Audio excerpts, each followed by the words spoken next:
Hello friends, how are you all? I'm Vali and today I'm going to discuss a very important part from the previous questions of education subject November 2020 part 9. So in the previous sessions we have completed 8 parts. So today I'm going to start question number 71. So identify the statements which indicate the needed actions for a change process of an organization. आपको उन statements को identify करना है जो किस चीज को identify indicate करती हैं कि क्या जरूरत है change करने की आपके क्या उन कौन से चेंज प्रोसेस है मतलब चेंज करने की कहाँ जरूरत है आपके ऑर्गेनाइजेशन के अंदर, क्यों जरूरत है आपके ऑर्गेनाइजेशन के अंदर चेंज करने की, तो चेंज की बात की जा रही है।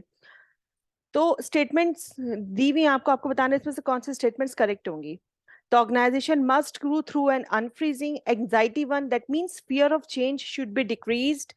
Anxiety two क्या हो सकता है, fear of not changing must be increased. Adoption of any innovative procedure leading to trial, discussion based on the analysis of forces restraining and driving. देखिए चेंज की बात कौन करता है, चेंज का जो कंसेप्ट दिया है वो दिया हमें कर्ट लेविन ने। तो उसके बेसिस पे हम इसको समझते हैं, क्योंकि जो कर्ट लेविन थे उन्होंने जो चेंज मॉडल की बात की थी, जो उन्होंने डेवलप किया था उसके अंदर उन्होंने 3 स्टेप्स की बात की थी। Unfreezing, changing and refreezing. तो अनफ्रीजिंग क्या था हमारा, according to Lewin, the process of change entails creating the perception that the change is needed. That means unfreezing का मतलब ये था कि जो आप चेंज करना चाह रहे हैं, जिस प्रोसेस को आप चेंज करना चाह रहे हैं, आप चाहेंगे कि कहीं ना कहीं उसे लोग परसीव भी करें कि चेंज की जरूरत थी। आप उसको दिखाएं, उससे क्रिएट करें उस परसेप्शन को कि हम जो चेंज कर रहे हैं, चेंज की जरूरत थी हमारे ऑर्गेनाइजेशन में। फिर आप क्या करेंगे, फिर आप चेंज करेंगे। फिर आपने अपना जो जो भी आप ऑर्गेनाइजेशन के अंदर कोई रूल, कोई नॉर्म, कोई चेंज करना चाह रहे हैं, आप एक नए लेवल की तरफ, किसी भी नई चीज की तरफ आप उसको लेके जाएंगे। फाइनली फिर आप क्या करेंगे, सॉलिडिफाई करेंगे। दैट मीन्स कि जो चेंज आपने किया है वो अब एक रूल बन जाए, वो उसी तरह से अब बिहेव किया जाए आपके ऑर्गेनाइजेशन में। तो इस तरह की बात की थी हमारे कर्ट लेविन ने। 6 स्टेप्स भी हैं हमारे इफेक्टिव ऑर्गेनाइजेशनल चेंज के कि हम क्यों करते हैं, कौन से इफेक्टिव चेंजेस होते हैं अगर आप अपने ऑर्गेनाइजेशन के अंदर कोई भी चेंज करके आते हैं। पहले तो जब भी आपको कोई चेंज करना हो तो वो डिफाइन होना चाहिए, बिल्कुल क्लियरली डिफाइन कि आप ये चेंज करना चाह रहे हैं, ये ऑब्जेक्टिव्स आप चेंज करना चाह रहे हैं, या फिर किसी गोल को अचीव करने के लिए आपको जो चेंज करना है वो आप कर रहे हैं। ठीक है, फिर आप देखेंगे कि जो चीजें आपने चेंज की हैं तो उसका क्या इम्पैक्ट पड़ रहा है, क्या अफेक्शन, लोगों को किस तरह से उससे अफेक्ट हो रहे हैं। फिर आप देखेंगे कि जब आप कोई भी चेंज करना चाहते हैं तो आप जो अपनी टीम होगी उससे बात करेंगे, कम्युनिकेशन स्ट्रेटेजी बनाएंगे, ताकि किसी को भी एग्जाइटी ना हो, किसी को भी टेंशन ना हो किसी भी चेंज से। कई बार क्या होता है, आप अपनी सैलरी पॉलिसीज में कुछ चेंज लाते हैं कि अगर हॉलीडेज होंगी तो इतनी सैलरीज डिडक्ट होगी। कई बार क्या होता है, किसी टास्क को अचीव करने में कोई एक्स्ट्रा बोनस दिया जाता है। तो जो इस तरह की जो भी स्ट्रेटेजीज आप फॉलो करते हैं कोई भी चेंज करने के लिए, तो आप उसमें कम्युनिकेट करना बहुत इंपॉर्टेंट है। कोई भी एक मीटिंग हेल्ड करेंगे जिसके बेसिस पे आप कम्युनिकेट करेंगे। फिर आप उसके लिए जो चेंज आप कर रहे हैं, अगर आपने कोई नया गोल बनाया है, कोई नया ऑब्जेक्टिव बनाया है, उसमें आप कैसे ट्रेनिंग प्रोवाइड कर रहे हैं जिससे किसी को भी चेंज से कोई इश्यूज ना हो। दैट मीन्स अगर सिर्फ स्किल्स को अपग्रेड करने का ऑप्शन है, किसी ट्रेनिंग की जरूरत है, किसी स्ट्रक्चर्ड नॉलेज की जरूरत है, तो वो आप प्रोवाइड कराएंगे।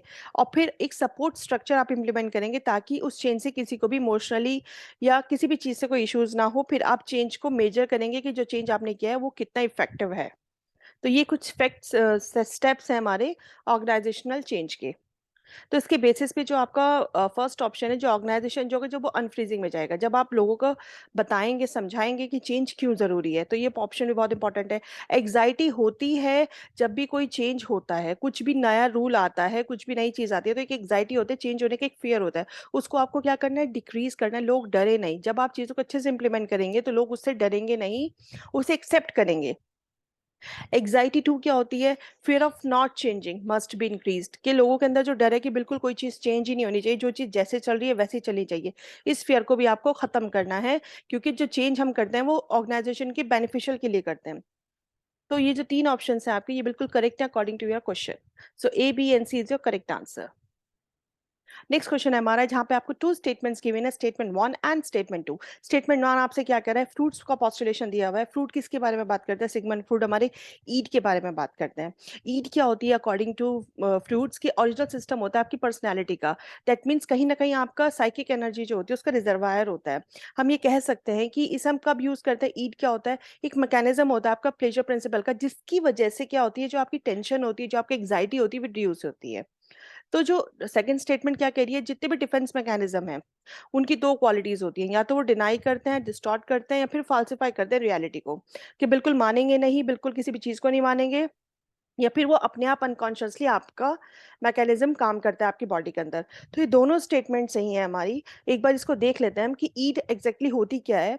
कि ये आपकी पर्सनैलिटी का एक प्राइमरी कंपोनेंट होता है जो आपके साथ टिल बर्थ आपके अंदर ऑलरेडी प्रेजेंट होता है। ये जो एस्पेक्ट होता है पर्सनैलिटी का, ये अनकॉन्शियस होता है, जिसके अंदर आपके बहुत सारे बिहेवियर्स होते हैं जो इंस्टिंक्ट होते हैं, जो आपके अंदर टिल बर्थ होते हैं। इसको हम प्लेजर प्रिंसिपल बोलते हैं, ईड को। दैट मीन्स जो आपको अचानक डिजायर्स होंगी, ग्रेटिफिकेशन होगी, दैट मीन्स आप बहुत टाइम से काम कर रहे हैं, आपको भूख लगेगी, गर्मी होगी, आपको प्यास लगेगी, अगर आपको पानी नहीं मिलता तो आप कहीं ना कहीं वाटर को सर्च करते हैं।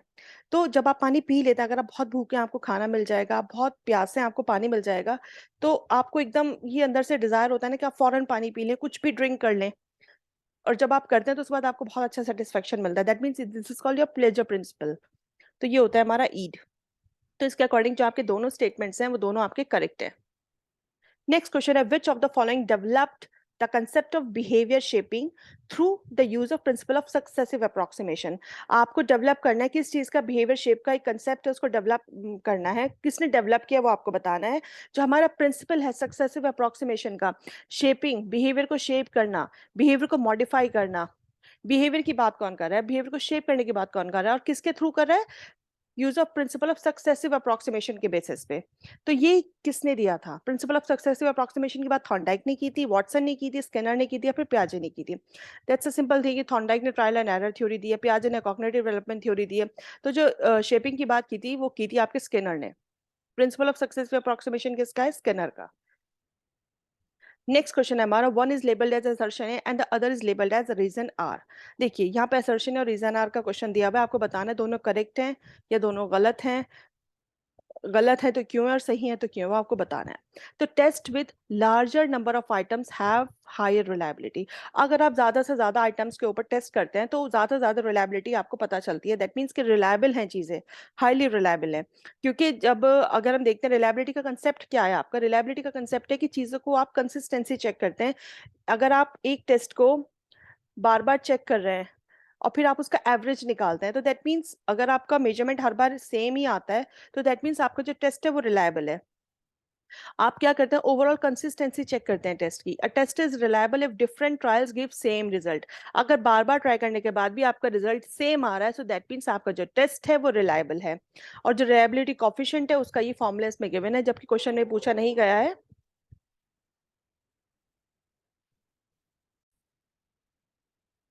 तो यहाँ पे आपका रिलायबिलिटी कोएफिशिएंट का फॉर्मूला दिया हुआ है, जो कि बहुत ज्यादा मतलब क्वेश्चन में तो नहीं पूछा था बट मैंने दिया बिकॉज ऑफ एक्स्ट्रा नॉलेज कि आप पढ़ लें। देखिए यहाँ पे कंसेप्ट आपको बहुत अच्छे से क्लियर हो जाएगा जो इन्होंने स्टेटमेंट बोली है कि more item there in a scale design to measure a particular concept the more reliable will the measurement. That means कि अगर आप एक टेस्ट को बार बार टेस्ट करके चेक करते हैं और आपका रिजल्ट सेम आता है तो that means your test is more reliable. एक एग्जांपल दिया हुआ है यहाँ पे, suppose you want to measure the height of 10 person. आप 10 लोगों की हाइट मेजर करना चाह रहे हैं और आप किस चीज का यूज कर रहे हैं, क्रूड स्टिक का यूज कर रहे हैं। मेजरमेंट डिवाइस जो है आपका वो क्रूड स्टिक है। सो आप क्या करेंगे, that we are not interested in this example in the absolute correctness of measurement, that is inches और सेंटीमीटर्स में आप नहीं देख रहे हैं, लेकिन आप क्रूड स्टिक के बेसिस पे मेजरमेंट कर रहे हैं।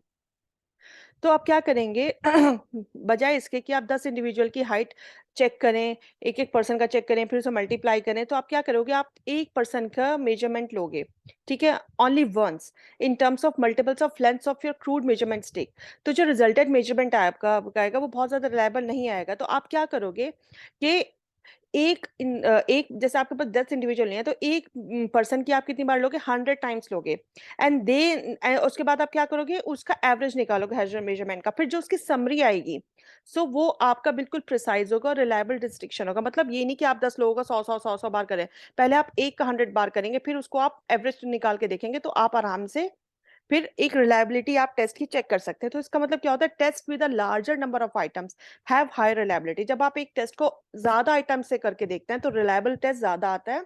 और एक टेस्ट को अगर आप सिर्फ एक बार रिलायबिलिटी चेक करें तो वो करेक्ट नहीं होता, ज्यादा बार अगर आप रिलायबिलिटी चेक करते हैं तो दैट मीन्स आपकी जो टेस्ट है वो रिलायबल है।